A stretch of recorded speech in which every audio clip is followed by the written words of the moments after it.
And I'm your host, Machine, to hopefully pick this brain just a little bit, get some insight into that Chinese scene. And I think the first question, as basic as it may seem, is just, was this expected from your perspective, from the scene's perspective, LFY's 13-0 run into the group stage? Not by most. Even on the Chinese panel, like Lanham and some of the other players here panelists didn't really expect them to do that well. Then again, it depends on who you ask, because if you ask Newbie for the last month or two, you ask them who's been the strongest team they've practiced against in China, LFY comes to the top of their list. So I think, they surpassed some expectations. We'll see if they can continue. TNC is known kind of as a China slayer in Chinese circles, so we'll see if they can get past that. I mean, that's kind of good in one way that it wasn't just one side underestimating them, it was just across the board underestimating LFY and their potential. Currently, about to be doing battle versus TNC, but more of some kind of the fun insight that we wouldn't otherwise get now, Jack, because you were telling me, albeit briefly, that there are a lot of nicknames in China. Now, this is not just a nickname as in Machine, which I made when I was 11, and it shames me every day, but more of it's like a badge of honor. Yeah, you have an ID, and then, of course, the people give you a nickname. And LFY has a lot of them. I guess we'll start with DDC, the captain. He's one of 3 players to have been to every single TI as a player, I think, along with Kuroki and Puppy. And so his nickname has become basically tickets, because he always seems to get tickets to whatever event. He's been to every single Valve event, also except the Kiev Major. And I think most of them have been through qualifiers as well, so he always punches tickets. He's called Tickets? Yeah. Then we have Inflame. So Inflame is known as either the Little Emperor or the Little Boss. The Little Boss is the one I've been hearing more recently, or just the boss, because he is dating his boss, Ruru of LGD, who's also known as the Empress in China. So he's known as the boss. Everybody just kind of calls him the boss. He's the boss? Yeah. By dating his boss? Basically. Or there's also gossip kind of like in the corner. This is a little gossip corner now. Keep our distance from him. You know, he's the boss. We got to make sure he stays happy. Okay. And then Super has been known for a couple of years by basically his friends and people who know him as the Bun, because they think that his cheeks resemble kind of steamed buns a little bit. This is amazing! So sorry, to clarify, he's called the Bun. Yeah. There are worse nicknames out there, but there are better ones too. But possibly the best and worst one at the same time goes to Monet, because Monet in Chinese, the way they've said it is mo nai te, which in Chinese means something grabby.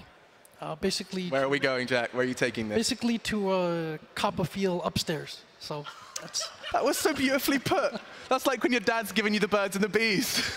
Yeah, he's also the youngest player on the team, so. So Monet, and because I'm already on thin ice, just to clarify, his nickname is kind of copping a feel. Yeah. Well, I think we've learned enough. Sean, you've got a beautiful smile on your face. Do you feel like you've learned a lot today?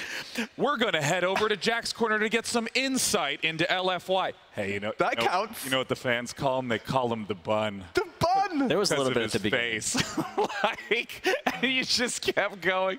You know what they call him, Little Boss? I was like, why, Jack? I want to know the reason why, because he's dating his boss. Just what a corner. Dude. One of the best corners of the entire event. We'll be back.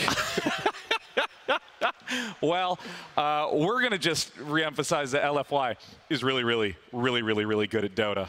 And I got to say, we've been talking about the Chinese players' Dota games. I think the memes out of China might be the best in the entire world. Can we go back to the corner real quick? Or is he's gone. No, Jack's leaving. Oh, my God. When is the next China versus China game? I know. I can't wait. I mean, we're going to have Invictus versus Newbie in the winner's bracket at some point. Not today, but we need Jack back. LGD VP. LGD VP. Yeah. Jack's Corner is coming back next series. Oh, Jack, yes, give us some insight. We need to get some of the Polish crew out here to give us the insight into VP now. I don't know. I think the Chinese meme game is just on another level. It's powerful. It really is. It really is kind of depressing over here in the West. Yeah. Maybe we should start to like copy it and make nicknames for each other, like new ones. Yeah, like PJ Spice Salt. it up a bit. Get real creative. Yeah. I mean, are there any good nicknames in the West? Officer Merlini. That's an old one. That's from TI3. Oh. Oh, do you know about the story? No. Oh. No. Do we have time? Yeah, absolutely. Oh. Let me check. Yeah, hell yeah, we have time, Merlini. Tell us why you're Officer Merlini. Okay, so Puppy and myself had a little scuffle back in the old days. Don't Probably say. 2013. Scuffle. That's such a wild term. He used to be my captain. We used to play on the same team, and then I stopped playing for a bit, and then he went on to be on a very successful team with Navi. However, there was this one incident. I used to do a series called Merlini's Mailbag, and people would mail me questions about whatever. Like physically mail you? No, email. Okay. Email. Come on. Right. Okay. They would email me questions about things that they thought were interesting. I would sift through maybe 25 to 30 a week. And there was one particularly interesting one. It's like, oh, there was a series in between Na'Vi and I forget the other team. And there was this particular moment in the game where, well, interrupted by the horn. Okay, I'll try and finish. Come on. So there was a particular moment in the game where Puppey had paused the game, and then the outcome of the fight had changed. What I thought was just completely changed. Like the puppy pause. The puppy pause. It was Tactical infamous pause. puppy pause. And there was like a Nyx that was invis, and he knew that he was invis, so he kept pinging on them, except Havos wasn't responding. So then everything just changed. There was like a blink, there was like a force stab, there was a lasso, there was just like a Sentry Ward popped down all in a matter of a second. And then he claimed that Havos had mouse issues, and I claimed that they had kind of seen what was going on and kind of altered their play a little bit. So That was a very nice way of putting it. You accused them of cheating, right? yes. And he, Like a true officer. and then when he Skype messaged me, he was like, you know, I would never do something like that. And then I'm like, dude, I'm just calling out what I see. Like, I know you as a person, but And how did Officer emerge out of that? I don't know. That was Puppy broke the law, the Dota law. There it is. Officer Merlini will be in charge. We shall not step out of line. The horn has sounded. We now know that our very first best of 3 is about to get underway. Let's introduce our first team, LFY.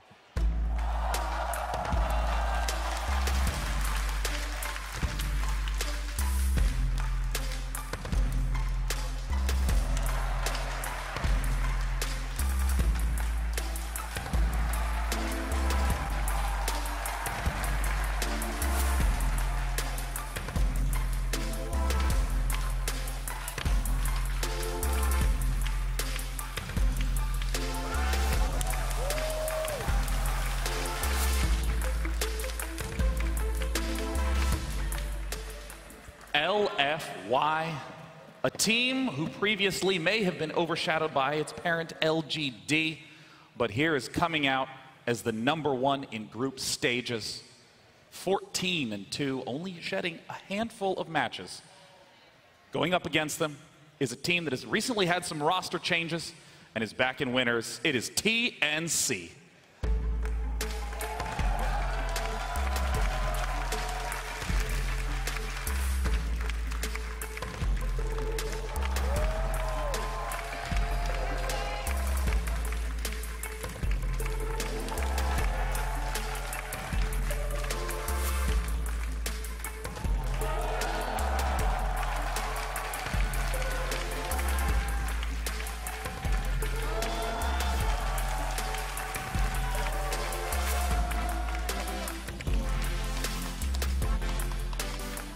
Of course, TNC made an extraordinary run in the lower bracket of last TI, just winning game after game against heavy favorites.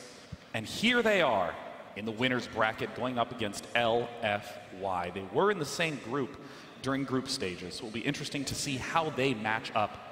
And if 1437 can manage to help swing favor to their side. Getting a chance to catch up with him, we got Casey. The last time you were at TI as a player was TI4, but you've been to several as a coach. So how does it feel kind of coming into TI7 knowing that you're back to playing on the main stage? It's really surprising because just a couple months ago, I thought that I wouldn't even attempt to play at TI. And just to have this opportunity is a true blessing. I have to ask about what's happened in the last year or so. What brought you to an SCA team as opposed to going back to a Western team? We've had a lot of changes with you since the beginning of the year. Yeah, I was playing on team Cloud9 or NP from the start of the year. We were all like dedicated to playing together throughout the entire year and competing at TI7 together. But there were some changes that happened there, and I was left without a team. And all of a sudden, TNC approached me. As far as being a coach versus playing, I mean, your resume is incredible. Not a lot of people can say that they've done both or that they've gone to coaching and come back to play. And you've done that. You coached Team Secret in 2015. You left coaching to play again. You went back to Team Secret as a coach. And then, as you mentioned, you formed Team NP, which is now Cloud9. What are the things that you love about coaching versus playing? And what are the things that you missed about playing that brought you back? When you're coaching, you are like this outside point of view. You can really see the bigger picture. You can see more strategies, perhaps, because there's less emotions and there's less stress about like your own performance involved. So when I was coaching, I was learning faster, and I was able to teach. In that sense, my Dota knowledge improved at a much faster rate when I was coaching. But playing is like, it's very thrilling. You feel much different. There's a lot more pressure involved, and sometimes that can be really fun. Do you think coaching made you a better player? For sure, without a doubt.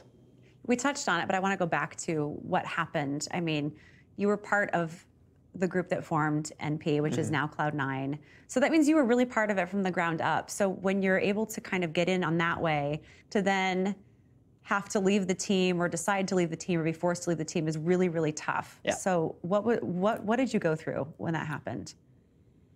It was a really tough time because we had just finished a tournament. It was a DAC. We were doing well in the groups, and then there were some things that went wrong, and then we ended up still last place. And then all of a sudden, we had a meeting, and they're like, oh yeah, you two are removed from the team. And it wasn't really any good explanations or anything like that. It was just like, okay, you're just out. And for me, it was a shock because I don't like to give up with my teammates or anything like that. I always want to figure out how to make it work, because I think it's important. Over time, you will create a lot of strategies. And at TI, the most important thing is that your experience throughout the year that you're going to bring to the event. So after that, I really wasn't sure what I was going to do from there.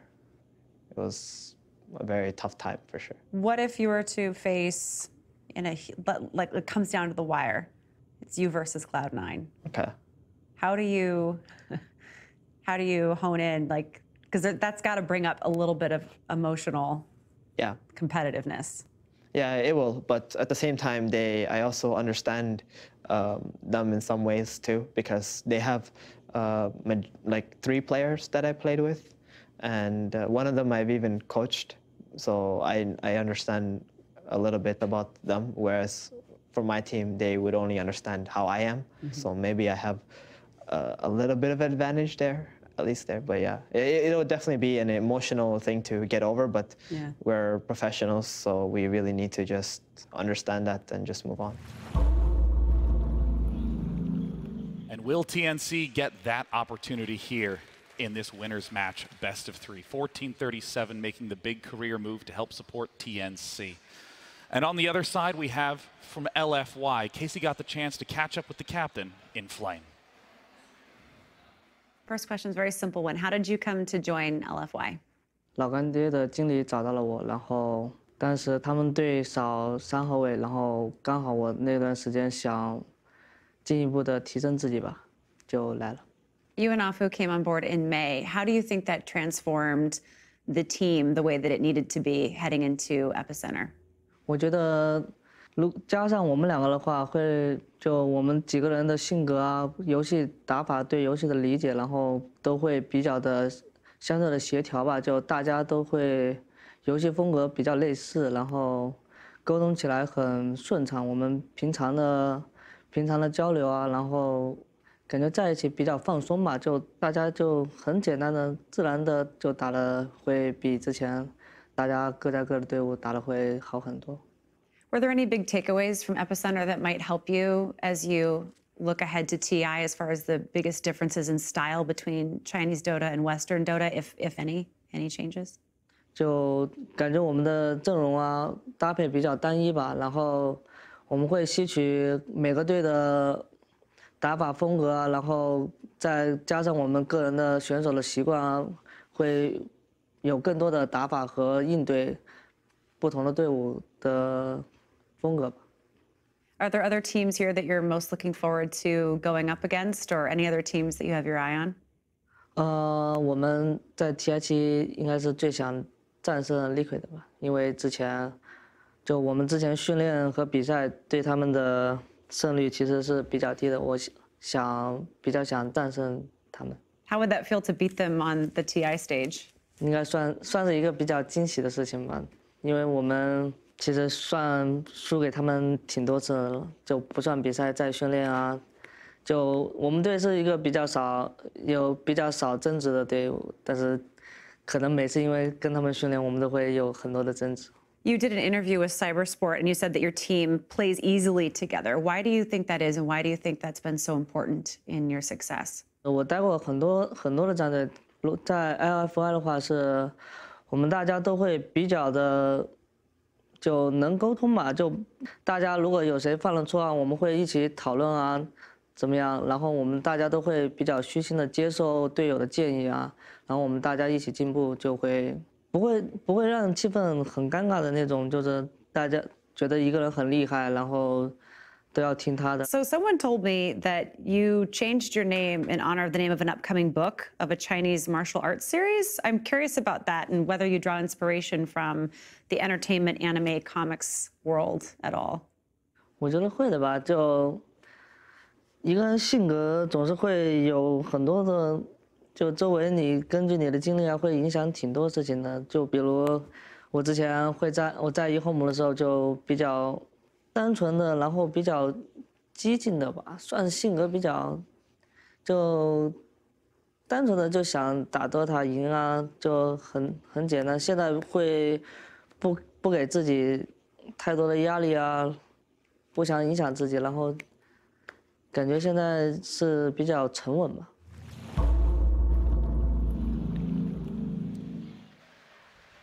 Interesting interviews from both of the players, especially like how Inflame talks about trying to improve his mentality as time is going on. Of course, 1437, trying to cope with all the shifts. That was an impressive interview. I don't know how you guys felt about that, but he seems like a really, really bright kid or guy. I don't know how old he is, Just but seems very well spoken. Very aware of himself and what he's doing here and the opportunities that he has in front of him.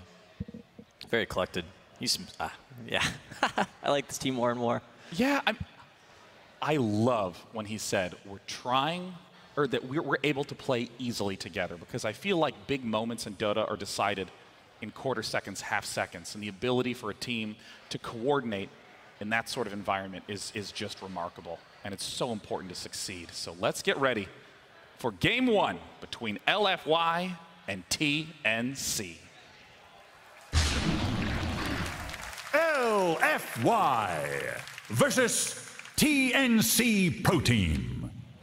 Game one. And the least surprising bans of the tournament. We got Nyx and Batrider out for LFY. We got Lich and Earthshaker out for TNC. Yeah, before we get too far into the draft, I wanted to bring up a little bit about 1437 talked about in his interview. Like Casey was trying to egg him on about the C9 thing, but they've already placed better than C9, and they're still in the winner's bracket. And he's also had quite an amazing journey. Like these past years, after Tier 2, we actually went to China to play on a team there. And he's not afraid to take charge and put his fate in his own hands, and it's working out really well for him here. And that together with having the journey with Secret to coach them, I think he learned a lot, and it's really what TNC needed. That was an interesting comment that he made, that he felt like he was able to learn at a faster rate as a coach without the pressure of having to play so much. So, I mean, Bulba talked about that a little bit as well, learning from the time he spent coaching on a couple different rosters. It's, you know, when you don't always have the opportunity to play at these major tournaments, but you want to be involved. There's a lot to learn here. I also think that just trying to force yourself to be able to articulate what you think about a certain strategies can often reveal where there's inconsistencies or issues or problems, or just highlight what's good about something that someone's already doing. Yeah, let's do exactly that as we get into this draft. Yeah. I saw that Monet had played like almost a different carry every game. So that kind of makes sense with them revolving the draft around Super, that they really want to make sure that Super has a good hero. Look at this Jakiro. First Jakiro, main stage. Constant flight mode. 1437 hero, Jakiro. He really loves to play that hero. Yeah, I don't mind it at all. I think it works well. It gives, you know, it synergizes decently well with Naga sleep. It's good setup here. It gives them, he's one of the supports that gives you some tower push along with Rasta, and sometimes you can see a support Pugna, which will give you an ability to force towers, force your opponents to fight you, which is exactly what you want to do against Night Stalker. Kind of just want to ball up and take these massive team fights. You were ragging on Carry Naga yesterday. I think TNC is the only other team that runs it. Yeah. Do you think it's good here? I doubt it. I think they just want to group up, and Naga Siren will buy some mana boots, spam out some illusions, maybe get some solid nets, and just be there ready with the sleep, build a mech. Jakiro will probably go for the pipe, and they'll look to end this game decently early or take enough of an advantage to secure a late game win. Nature's Prophet's second pick for LFY. Night Stalker, of course, great at giving vision. Not too impactful in late game team fights. Nature's Prophet kind of has some of the same issues. Great at split pushing, great at summoning 6 Treants. Nature's Prophet is it's not a hero that's usually picked in the first two, but here they see that they have Jakiro, and he's not really good at handling the Treants and catching the Prophet, so it's a good matchup for him in the lane. Also not good at getting tower dove, too. They definitely have that potential with Night Stalker and Nature's Prophet. And Flame Out also has one of the strangest hero pools. It's like Elder Titan, Zeus, Nature's Prophet, Doom. These are the best heroes in the game! But no one else plays them. Yeah, I'd be a little careful about saying that Nature's Prophet doesn't scale very well. I think he's one of the better late game heroes. He always finds farm and split push. You can split push all over the place very, very easily, either with his Treants, teleporting to a lane and summoning those, or just casting his ultimate on the map. Can help push out the lanes. He also provides your team a decent amount of vision with all the Treants that you can spread them out individually if your micro is good enough, and spread them out throughout the map. Also just so fun with early game ganks. And LFY did beautiful things with Nature's Prophet. Ganks before 15, 20 minutes in group stages. He was one of their linchpin heroes in a variety of matchups to help them close out immediately. It's very easy for him to port in, sprout somebody, secure a kill, summon Treants, and start pushing that tower immediately. And it really fits well with NS as well, because NS during the night is going to scout, and he's going to find a kill, and then Prophet is going to be there to be able to TP in and help him to get the kill. So we have a Death Prophet and a Weaver ban from TNC. Not exactly sure what that is telling. Maybe they... Weaver ban. Huh. Death Prophet makes sense, at least. It's a hero that Super has been playing a lot, and it's very good with Prophet for some more tower push. Yeah. But at the same time, they still have the DK, but... Sand King, okay. Probably their offlane hero, I would imagine, unless they do decide to do some sort of core Naga. You know, I'm just noticing that as we've been talking about other teams, we spend a lot of time talking about some of the key star players and building around them, but LFY, continuously it's been about how the team is functioning as a whole, as a unit. Yeah, I think you look at Monet, who's been playing all the different carries, right? He's probably the standout player on the team. Super's one of the least flashy mids in this tournament, but he's been getting the job done consistently. Afu's been pretty flashy too. He's been consistently really good on the roaming heroes. Shaker or Spirit. Okay, picking up the Dazzle. I like the Sand King, I think, was kind of set up to lane up against the Nature's Prophet, perhaps. The Caustic Finale will allow Sand King to have a pretty good time in that lane, especially if he buys a Poor Man's Shield to start, to help him reduce some of that right-click harass damage that Furion's capable of. Ooh, Razor. And a Razor. Wow. They want to be able to fight because they probably understand that LFY really wants to commit to the push here with both Dazzle now and Prophet. So, yeah, when are the big strengths for Razor? He's usually good against a melee carry that the opponents have, because then he needs to go in, but Razor makes him being like kind of want to go out to drop the static. Like one of the what's called static link. Static link. One of the heroes that he's best against is like Lifesteal. Lifesteal rages in, runs in, you use static link, and Lifestealer has to run away. Static link is the hardest to break ability in the entire game. I don't even think like it's Astral Imprisonment breaks it. Yeah, it's like very, very long now. This is a weird pick for me. I don't really like this early Razor without seeing more cores from LFY. I think this, like Terrorblade, for example, Razor has not a lot of AoE damage. He's going to have a really tough time dealing with these illusions, and if he decides to run into the middle of a fight and start linking Terrorblade, he's probably just going to get killed. Terrorblade is also just an excellent carry for pushing, and Dazzle has just a great synergy with Terrorblade. Yeah. Using the Shallow Grave to keep Terrorblade at 1 health so he can use his health exchange ultimate, Sunder. Absolutely, you're crushing it right now. I know, you said it yesterday, and I'm repeating it now. Yeah, now the Razor seems mismatched. Day 2. I'm the strongest parrot of all time. You're learning. Best parrot, NA. All right, let's go. Medusa ban, it's another superhero gone. Let's see, what does Super have left in his pool? DK. Dragonite. Dragonite's still in the pool, huh? I mean, Dragonite... Oh, this is a block pick on Dragonite. That's what Razor's doing here. Yeah. But they can just pick around it, right? I guess sure. They banned out 2 of the 3, Death Prophet and Medusa. They don't have to pick DK at all. Could do the Super Pugna. He also played Omni Knight in a game. I think that would be very unlikely, though. Pugna, perhaps.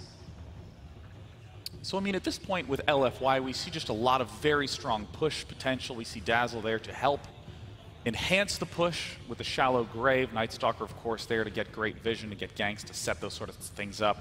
What is the type of hero that LFY needs? We've talked about some of the specific heroes Super's good on, but what is the team missing? They're lacking team fight, definitely. Night Stalker, Nature's Prophet, Dazzle, and Terrorblade all provide your team very little to none, or to no team fight. A lot of single target damage, yeah. Yes, lots of single target damage. TNC's got a bunch of team fight with their first 3 heroes here. So any kind of 5-on-5 clash where they're on equal kind of net worths and experience, I would favor TNC. And they'll be able to set up all these fights too, to make sure they always have good fights with the Naga Sleep.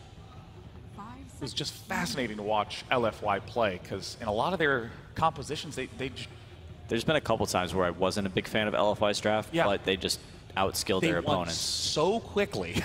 It's almost like some of the matchups didn't even matter once you got to the 10-minute mark, because they were 5-10K ahead. Puck, maybe? Yeah. Whew.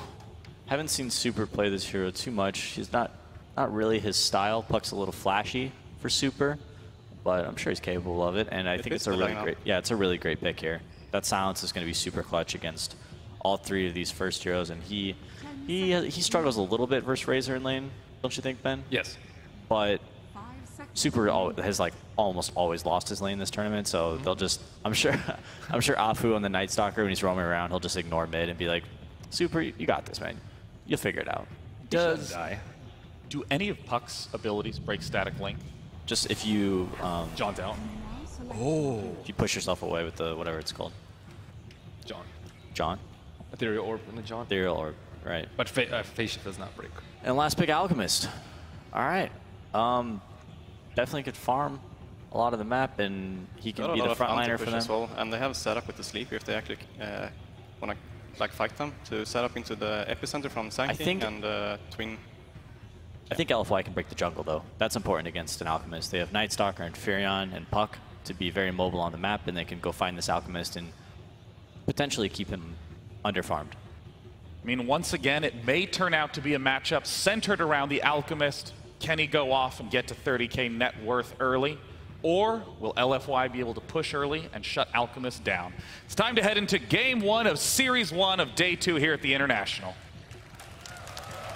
Thank you very much, Day 9. And indeed, the first series of Day 2, LFY versus TNC. I'm Eddie Pixel, I'm here with Fogged. Fogged, what are we thinking coming into this one? I'm pretty excited. I'm really glad they brought up that point about the invading the jungle, like Peter said. That's the one thing about Alchemist. And LFY that's their specialty, as far as I see. They are very about their lanes, and then they kind of crush them, and they invade the enemy jungle, and they pretty much steamroll after that after taking all the early tier 1s. So that's what I'm looking at for them to do. Look at Afu playing around Inflame in that offlane, because I've seen this Nature's Prophet plus melee. Yes, when they add I've seen what they do in that, and they dismantle majority of those dual or tri lanes. So we'll see how they're able to pull it off. But I'm pretty excited for this match coming up.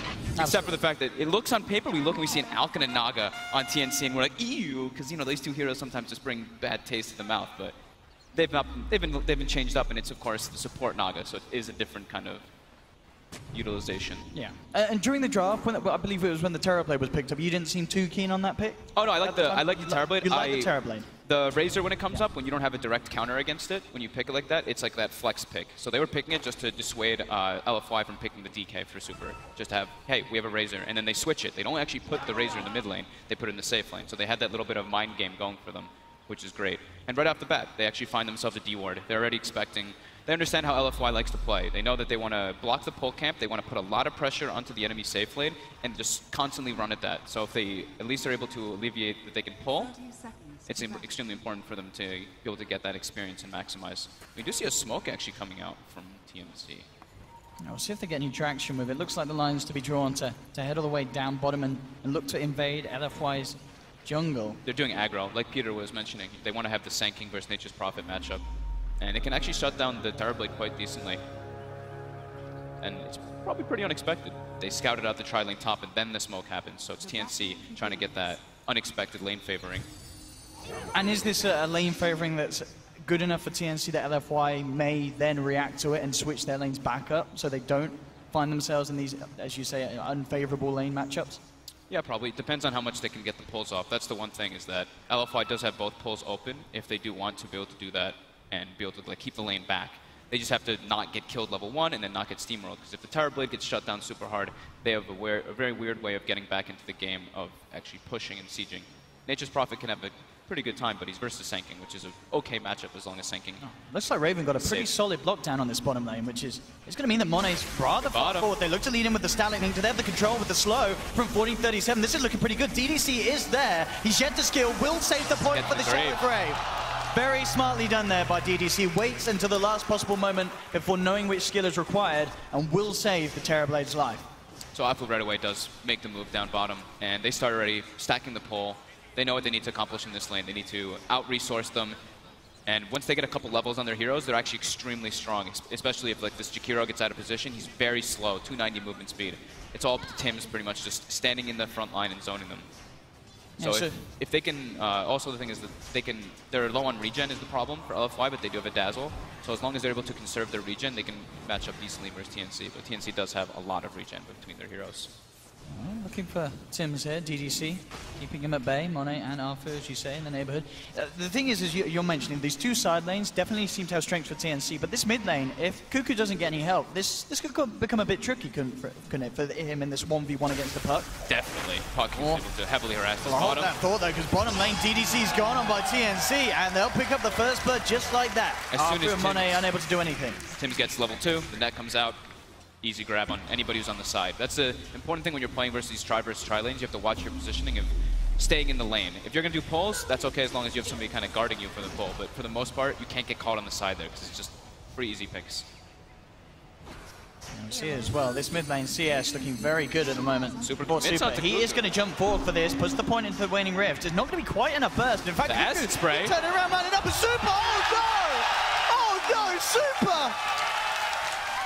Maybe should have stuck to playing Dragon Knight, but that is not how you want to start that mid lane matchup. There's a TP coming in from the They're going to try to find something in return, indeed. They are looking for Kuku. He has got that poor man's shield. We'll see if it's going to be enough. He does need the proc. The courier's coming. He's got a salve on it. Salve's up. He's going to keep himself alive. Goes for the deny.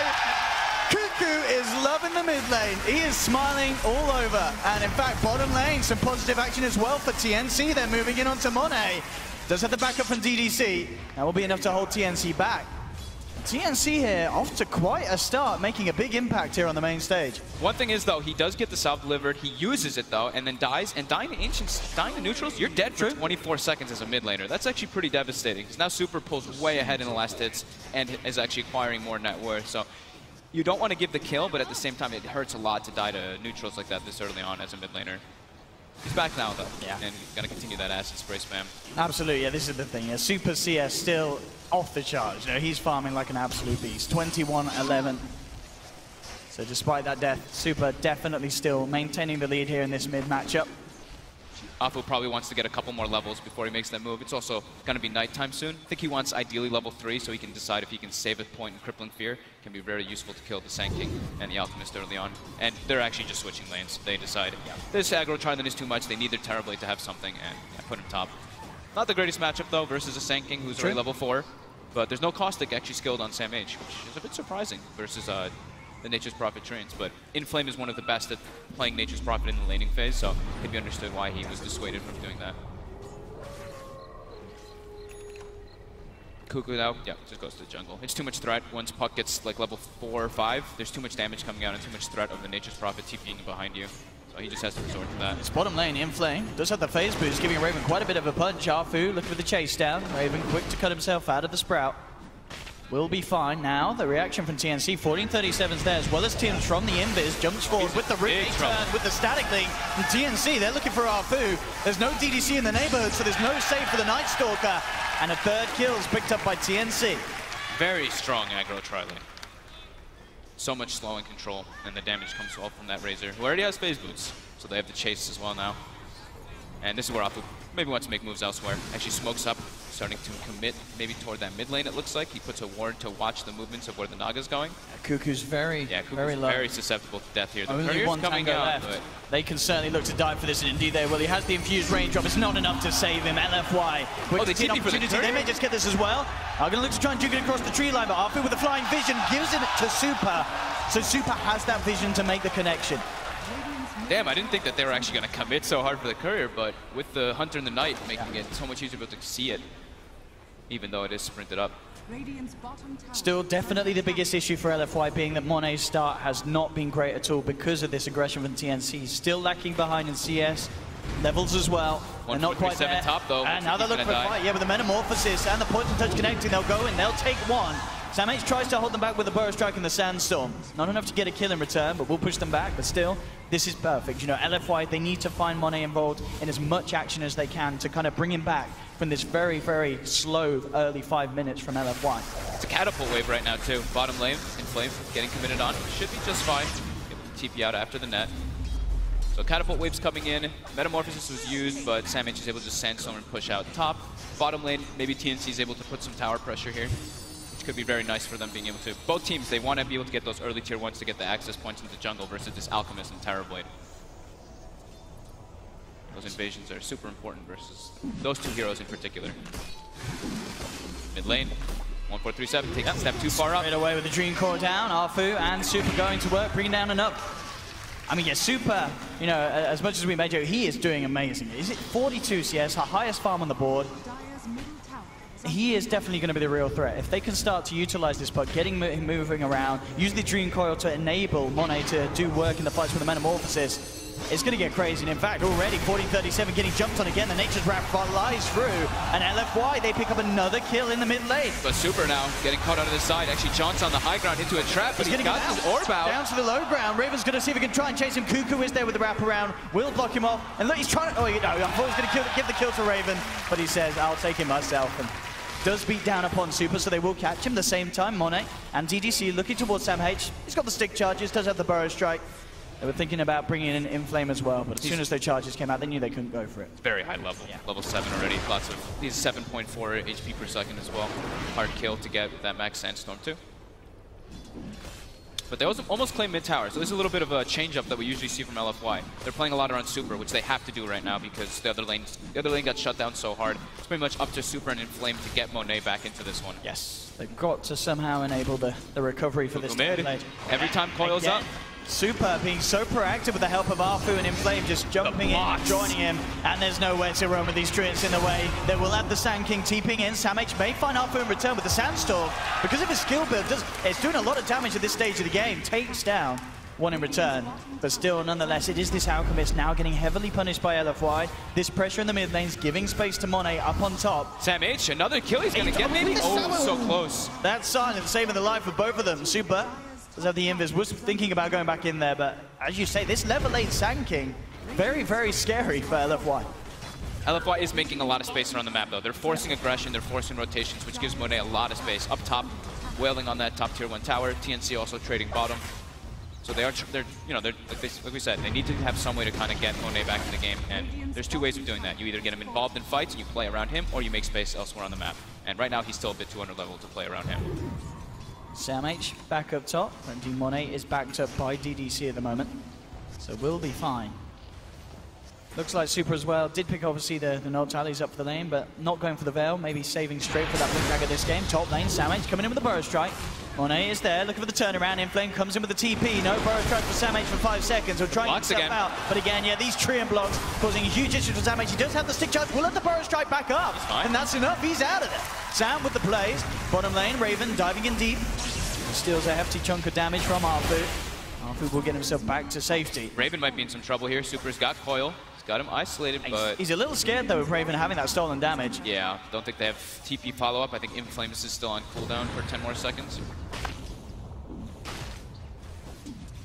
5 for 5, very close showing for both of these teams in the early 10 minutes. TNC with the slight edge, but as expected, with having the Alchemist on their side.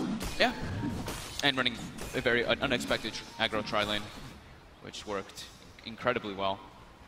So something I always like talking about is the levels. Of course, after aggro tri-lanes, we take a look, and it's pretty well dispersed. The 4 and 5 on the Naga and Jakiro, and 4 and 6 actually on LFY. So Apu is level 6 on Nightstalker, almost level 7 actually. But now they're looking to try to make aggression on him bottom, diving the tier 2. Yeah, they're ready to go. Out comes the root. 1437 following through with the slow. There will be TP reactions from LFY. They turn towards Tims. Will get taken down here by Inflame on the back lines. LFY maybe seeing if they can chase down for more. Raven has the ultimate really out. wants to try here. He does have that Dream Coil if he can close the gap. They're really the Night Stalker's very fast with those phase boots. They might be able to catch up to him eventually. They do see him going into the tree line as well. They should be able Very to hard for him to get out. Yeah, they've got the vision. Dream Coil's down. He will break the coil on an attempt to escape. 1437 is there with the slows. Does still have the ultimate up for a couple of seconds there, Raven. And backup is on its way. LFY may now be turned around upon. Jump forward from Super does get the two-man silence, trying to bring down the Sand King, but Samh still gets the time for the Burrow Strike. The Graves there from DDC though. Super survives. Samh down. Raven will chase down Super. Goes for the jump and gets it. Super's out of there. That Grave. Perfect DDC. timing by DDC. I mean, we saw it time and time again in the group stages. Arfu as well with the Juke and TP out in the tree line gets himself back to safety. And again, they force a ton of reaction toward the bottom lane, which frees up a lot for Monet to get that farm. Still not really completely recovered yet. They don't kill the Razor. They get a Sand King though, at least, and lose nobody.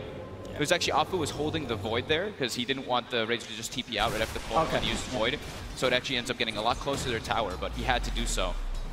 And it's really important that they're carrying Reveal on the Night Stalker and the Dazzle, because in that situation, he puts down the Sentry instantly as soon as he sees Sand King. Sand King goes into the Sandstorm, but yeah, they cleaned him up. DDC's Dazzle, definitely something the TNC, they've got to be aware of it in these fights. Somehow they have to stop this man from getting in position for these Graves and such. Because as we've seen, it's impossible for TNC to find the trades when DDC is in the neighborhood. And already LFY now off the back of that favorable trade down bottom, immediately moving to the top lane.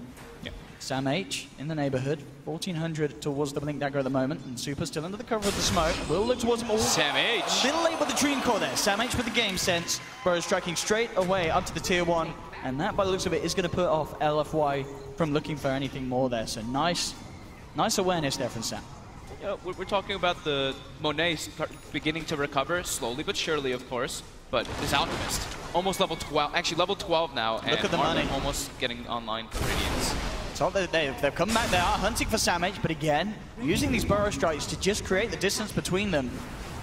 And it makes it very hard for LFY to get anything done. And indeed, with this time, as you say, Kuku closing in on the Relic, bottom lane, TNC getting some pressure on a tier 2. LFY, they really want to catch this Samh, but again, he just Burrow Strikes away. Arfu will look to try and chase him down by the looks of it. They are TPing in to block him off as well. In Flames there, and this time they will finally bring him down.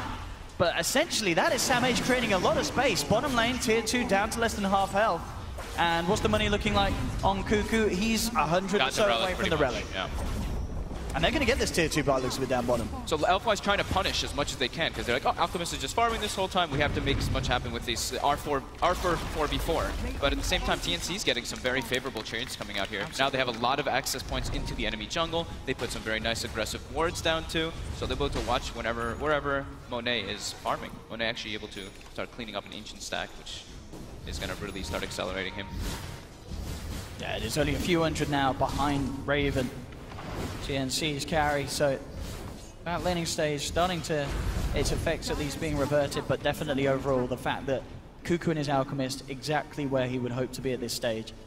Yeah, 1437's playing the Jakiro as he normally does. He just throws down his Macro Pyre on a wave, just pushes it out as much as possible, meets up with his team, throws some Liquid Fire. Doesn't really care if he gets killed in a lot of those situations, because he's doing his job. He's just making sure the lanes are forced out, and it's really hard for LFY to do those invasions. They talked about on the panel that LFY has a good team to actually be able to invade, but not when these kind of situations happen. And Radiance is going to be online in 150 gold, so he pretty much has it. So I'd like to see TNC definitely smoke up as soon as that Radiance gets online, so them to just make plays around the Alchemist, because it's pretty hard to bring him down at this point. And I guess that's the thing as well. Once this Alchemist gets his Radiance Manta Octarine, and there's not too many great ways for LFY to deal with sort of that Radiance Illusion push, is it? Not really, no. They need their Terror Blade to be big to deal with that. Or the Nature's Prophet, of course, who is farming very well. Down bottom, the Ruin Super, but he will be able to jump out, of course. Same time, Kuku being backed up by 1437. There is the Radiance now completed. Top lane, Monet out into the trees, TPing himself away. Mid lane, Arfu making a bit of a go here onto Kuku. And it's got the down silence low. rage. The Armlet's still there though. And of course, with Armlet toggling at his capability, there's no chance that Arfu can dive this low.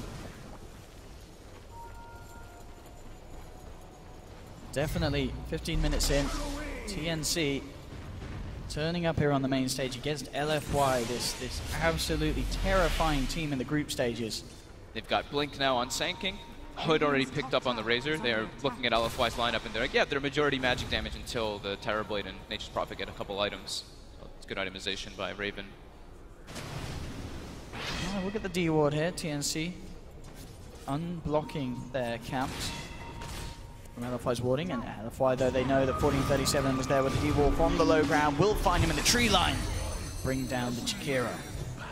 It's bound to happen at some point when they're splitting up so much on the map. Like Razor's showing bottom, Sand King's showing top. Alchemist is still jungling. They're not 100% aware that the Alchemist is jungling, but they probably have good reason to believe so. So every time they see someone else, like if they show, that's like one of the big rules of Dota. If you show in all 3 lanes, one of you is bound to die. Raven, it's okay, he's feeling safe. The static link will be broken straight away, but nonetheless enough to stop LFY chasing him down. No TP. TP cooldown was still there for Inflame. If the nighttime was still lasting maybe a bit longer, or if they had that TP cooldown with Darkness, they maybe could have committed for it, but they wanted to just relax since that was not up just yet. Samage continuing that pressure top. Oh, cool, some TP reactions, but he's straight out with the blink into the trees, and nothing there to hold him back. They're just shoving lanes in constantly. TNC, the Samage has literally just been parked top. Sand King stun into Sandstorm over and over again to force the lane out. I mean, he's just making so much space across this map. And DDC, chased down by Raven. Monet is there. Will pop the Metamorphosis for this one, but immediately just held back. Alpha's going to try and chase down Raven, see if they can get this Razor kill. But Samage is there on the high ground, does have Epi and Blink if he wants to try and turn back into this. Dreamcore's dropped down only onto Raven. He gets silenced right away. Nicely done there from Arfu, making sure that there's no return play coming in from Samage. They've also managed to sprout Tim's up on the sideline. He does still have the song. Not going to bother popping it by the looks of it, as he accepts his fate. That is the Naga Siren down. Now, TP was still on cooldown for the Naga, so even with the song usage, was almost certainly dead anyway. So deciding to save it for potentially another hold here back at the base. LFY forced him to split in 2 different ways, so Naga got isolated a bit by the Dazzle who threw Weave on him, and Nature's Prophet just chasing down right-clicking, while the Night Stalker and everyone else chased through the river. So it's just really good play by LFY, but also TNC maybe slight misplay, just running in different directions and splitting up rather than running as a group. But during all that time, Kuku just farming, gets the Boots of Travel finished up, so he's got ways to be able to join the fight with his teammates. Fight they will. TNC smoking up. Totally unbeknownst to the side of LFY, no vision down at that area. So TNC do have a chance to make a jump here. They're really relying on the Alchemist farm though at this point. It's 3k lead, and the Alchemist is the one who has the 6k lead over the next hero. So the next 3 are LFY's. I mean, they see DDC mid. It's obviously not the biggest kill they want, but it is a kill nonetheless. He'll make sure to waste their time with the Grave. He's going to look to see if he can get the timing with a deny. It was just a little bit too early though. The Grave was still up. In fact, TNC said, all right, we'll turn this into a Roche attempt. Straight away, they're into the pit. I mean, LFY are probably going to be aware that this is happening. They've got a pretty decent Roche lineup. They don't really take too much damage because of the Chemical Rage and Liquid Fire, so the Roche doesn't really attack, and they have to sustain through it. I mean, this is going to work out perfectly if TNC just get away with that. DDC sort of making the call for TNC there. So come and take Roche. They say, well, we will. And LFY, they're not even going to try and challenge it. Free Roche down there for TNC. Aegis into Kuku's pocket. How convenient. Excellent call there by TNC though, to make their way in with that stolen damage. And they do have a decent amount of minus armor. Like we said, Acid Spray with Riptide. Puts Roche down quite a lot.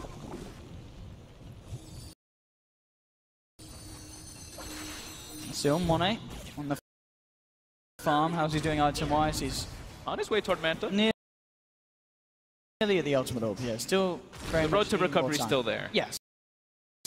As we said, you know, at the start where he was very much behind. In a much better position now. Decent levels as well, level 12. Gets an Arcane Rune, that helps a lot. More Conjure Images. TNC has some very deep wards to watch wherever that Alchemist, or to watch wherever that Terrorblade is farming. No time to be popped, Raven. Just a few hundred away from having the Blade Mail on the Razor. Still certainly all the space in the world for Kuku Who's Alchemist? Yeah, it's just Kuku really farming though. That's the one concern I do have for TNC is that no one else is really able to get farming. They are trying to fight here around the shrine, and they're not going to get away with it by the... Savage comes to the midst of it all, gets the two-man burrow strike, frames out time.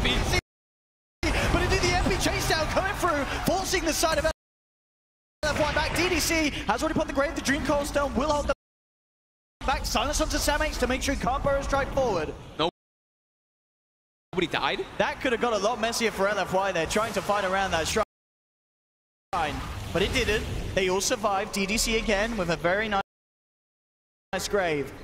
He's been on point with those. I actually cannot believe that nobody died there. TNC had to expend a couple ultimates there to defend that. Now LFY able to siege a bit toward that tower. But TNC's all in the area. They still have sleep too. And like the panel mentioned, they do have a decent combo with the Jakiro and the Sanking on top of that sleep.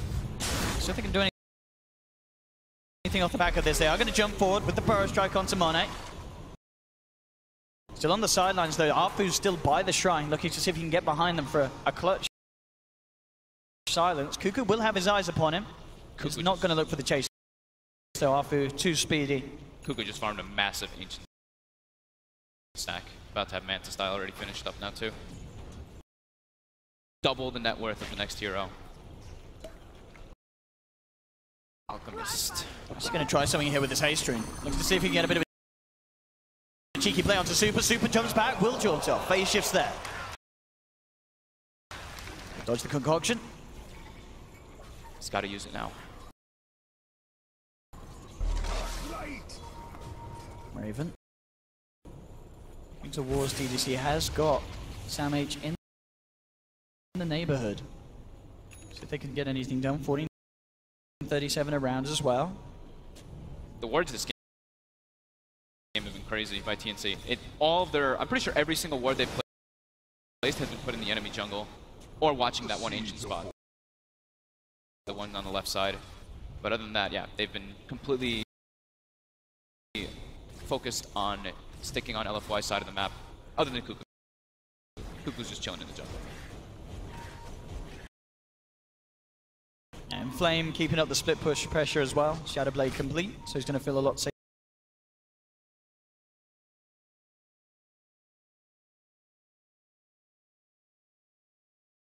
No DDC, no Inflame. Getting very close to bringing down this tier 3. The fortification comes out from LFY. They do have... No, they don't quite have Dream Coil yet.